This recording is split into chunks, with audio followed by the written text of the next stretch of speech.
Assalamualaikum warahmatullahi wabarakatuh. Untuk kali ini kita tengok bab 6 elektrokimia, muka surat 176. Kemudian kita terus ke muka surat 178. Kita tengok tajuk 6.1 sel sel elektrolitik. Okey. Kamu baca bahagian ini, kemudian tengok apa yang kita dapat kita simpulkan. Okey, elektrokimia ialah kajian tentang hubungan elektrik dan juga kimia. Okey, kemudian kita tengok sel elektrokimia. Ada dua jenis sel elektrokimia. Yang pertama, sel elektrolitik. Yang kedua, sel kimia. Okey, apakah sel elektrokimia ni? Sel elektrokimia ni ialah satu proses ataupun satu kaedah untuk kita melihat bagaimana elektrik dengan kimia itu berhubungan. Okey.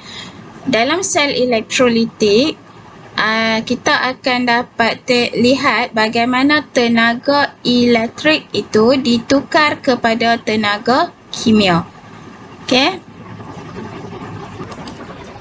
Okey, untuk sel kimia pula, kamu akan dapat melihat bagaimana tenaga kimia itu ditukarkan kepada tenaga elektrik.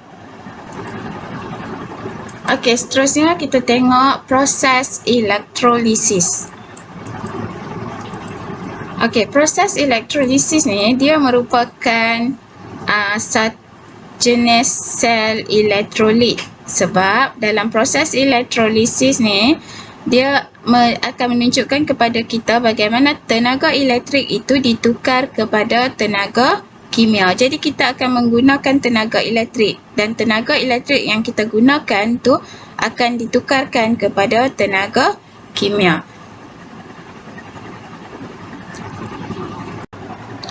Okey, untuk elektrolisis kamu boleh baca bahagian ini muka surat 178. Okey, saya akan terangkan, saya akan ringkaskan maklumat yang berada di sini di muka surat 178. Okey, untuk membina sel elektrolisis, untuk kita mengkaji proses elektrolisis, kita perlu ada 3 komponen utama. Yang pertama ialah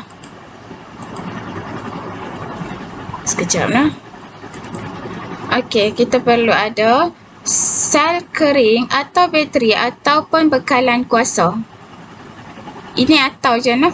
Salah satulah.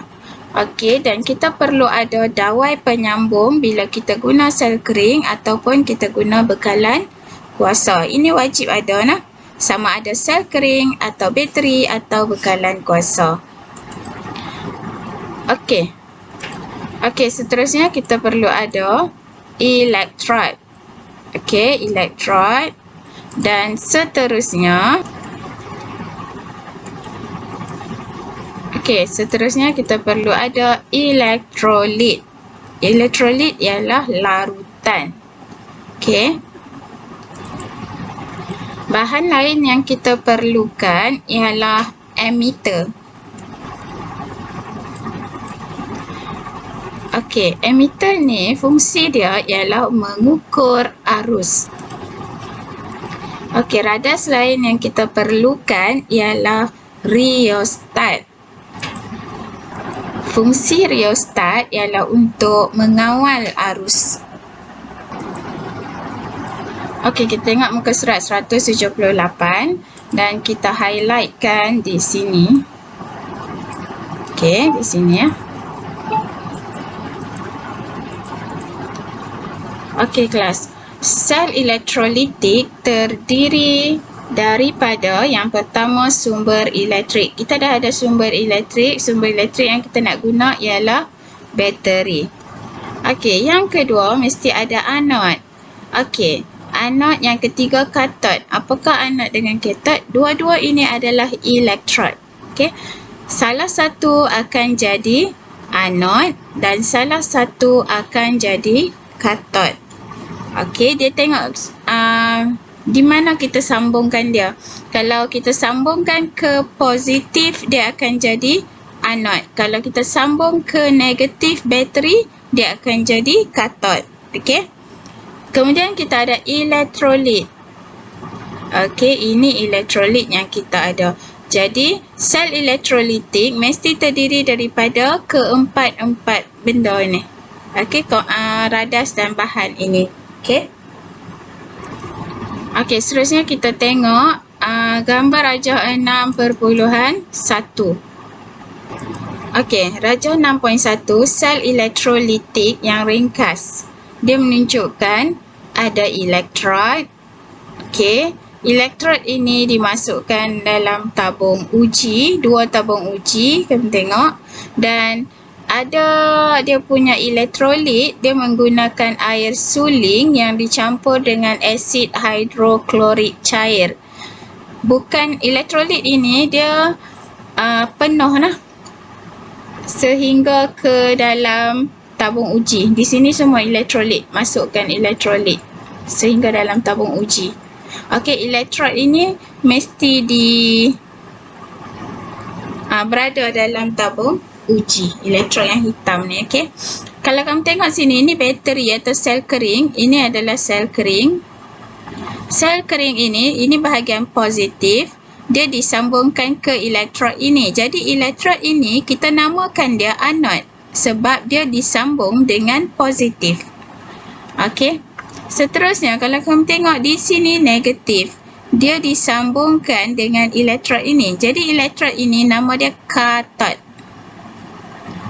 Okey, kita dah tak panggil dia elektrod dah sebab dia telah disambungkan dengan terminal positif ataupun terminal negatif. Okey, kita panggil dia anod dan katot. Okey, apa akan jadi ni? Okey, nanti kita akan tengok. Okey, bila kita on switch ni, apa akan jadi? Nanti akan ada gelembung-gelembung udara yang terhasil. Okey, bila gelembung udara tu terhasil, lama-lama kamu akan nampak bukan gelembung udara nah, gelembung gas. Okey, kamu akan nampak ruang kosong di bahagian atas ni. Maksudnya larutan ini semakin surut. Okey. Okey, seterusnya kita tengok rajah 6.2 pula. Okey, ini adalah sel elektrolit juga yang akan menjalankan proses elektrolisis juga. Okey. Di sini diletakkan bateri. Bateri diletakkan di sini. Kemudian emitter, untuk apa emitter tadi? Mengukur arus. Kemudian di sini ada rheostat untuk kawal arus. Kemudian kita ada 2 elektrod. Dan ini ialah, yang biru ni ialah elektrolit. Faham kan?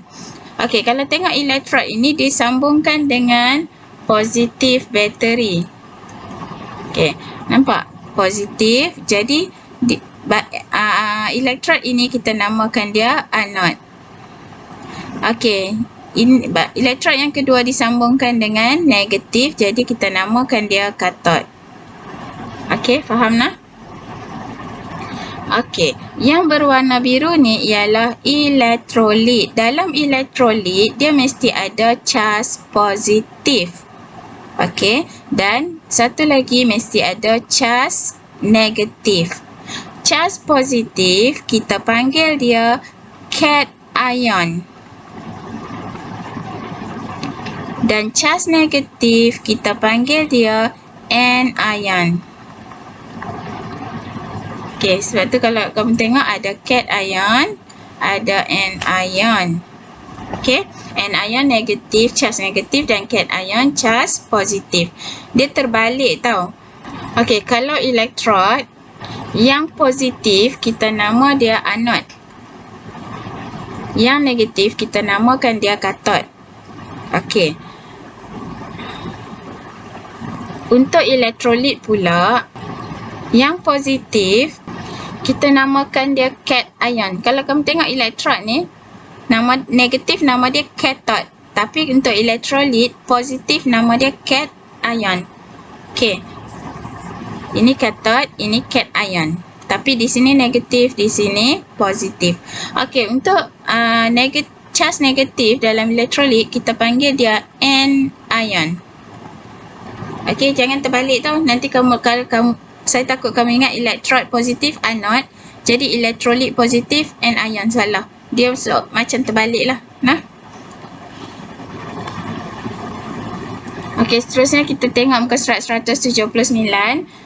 Saya tak terang. Yang ni saya dah explain secara tak langsung sumber elektrik, elektrod. Sekarang kita nak tengok elektrolit.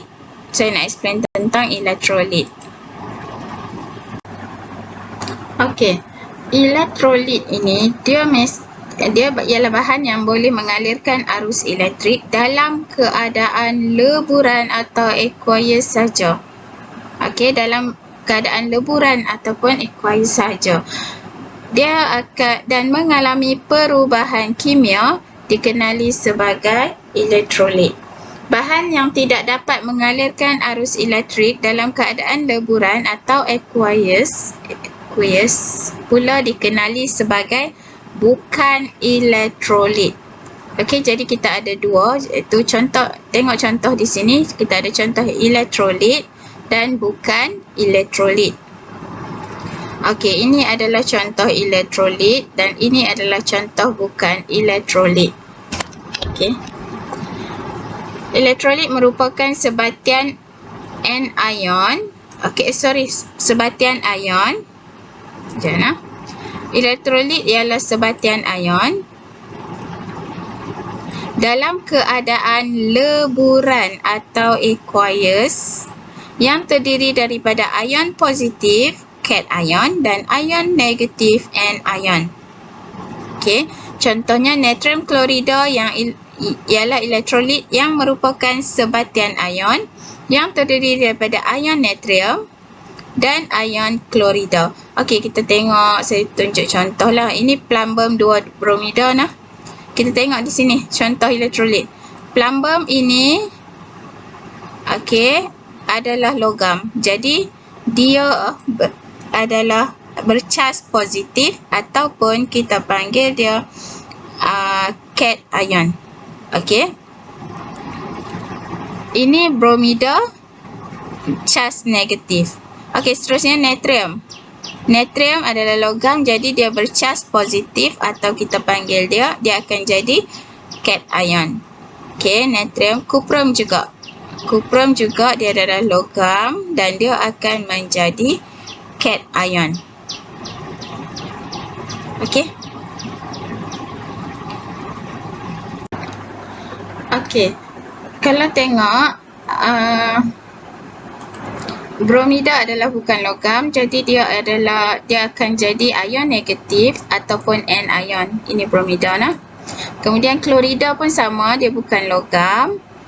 Okey, klorida pun sama, dia bukan logam. Hidroksida pun juga bukan logam, jadi dia akan jadi ion negatif, dan sulfat ni juga bukan logam, akan jadi ion negatif. Jadi untuk contoh elektrolit, kita kalau kita tengok contoh elektrolit, dia ada ion positif dan ada ion negatif apabila dia berada dalam bentuk leburan. Okey. Tapi untuk kita tengok contoh yang ni pula. Okey, tengok contoh ni, bukan elektrolit. Naftalena terdiri daripada karbon dan juga hidrogen. Dua-dua ini bukan logam. Jadi dia tidak boleh mengalirkan cas arus elektrik sebab dia tidak ada cas positif dan cas positif. Dia hanya ada cas negatif. Okey, dia bukan logam. Asetamida, kalau tengok di sini ada karbon, hidrogen, oksigen, nitrogen. Okey, sama juga glukosa, etanol. Ini semua tidak boleh mengalirkan arus elektrik sebab dia tidak ada ion positif dan ion dia tidak ada ion positif. Okey.